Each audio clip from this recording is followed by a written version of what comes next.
dañ koy sentir quoi maanaam c'est une réalité palpable luy metti la ci suñu société ngeen ni ci duut baaraam.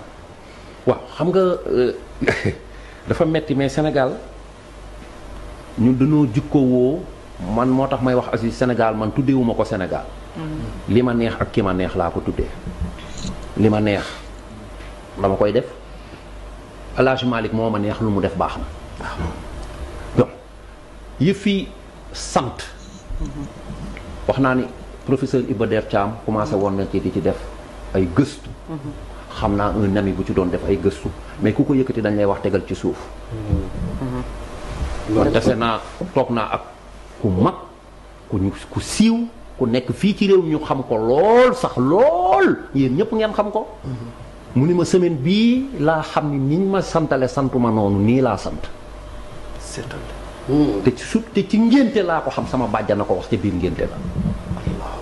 ni ma xanaa xamul ñu bëri ñu ngi leen di santale nangam biir Sénégal santu ñu noonu. Sénégal xam nga bon tëgg yi nu ñu leen woowee. sincèrement tëggu xaraam yi. géwël yu bon yi. géer yu bon yi. Sénégal ngay dégg sama naar bi. sama lawbe bi. sama joolaa bi sama pël bi yaa ko moom sa joolaa la sa pël la sa laaw. on avait un professeur de xaraam c'est ça quand même ouais. copieusement amul lu ñu kii nëbb bon léegi tëggu xaraam bi ko Ibou Guèye waxee ne ko ni sumbulu da ngay wax tëggu xaraam on a mis 3 jours 4 jours hein. ça va créer la polémique. non man ak Aziz ñu ne ko non ñun dañoo bokk ci série bi lii du fi daw on va pas insulter comme ça ñun après ñu ni ñoom Cheikhou ak ñoom Aziz ñoo ci bokk du am moom it mu nekk nit ko dal di ñu expliquer.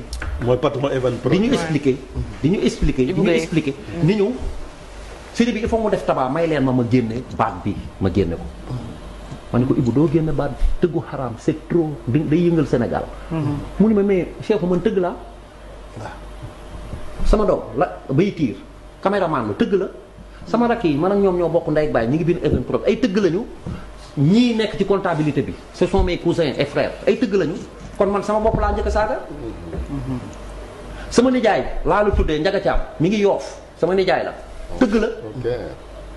bàyyi ma man def li ma bëgg a def parce que il faut que ñun aussi fi ñuy xool ak. ñu briser tabou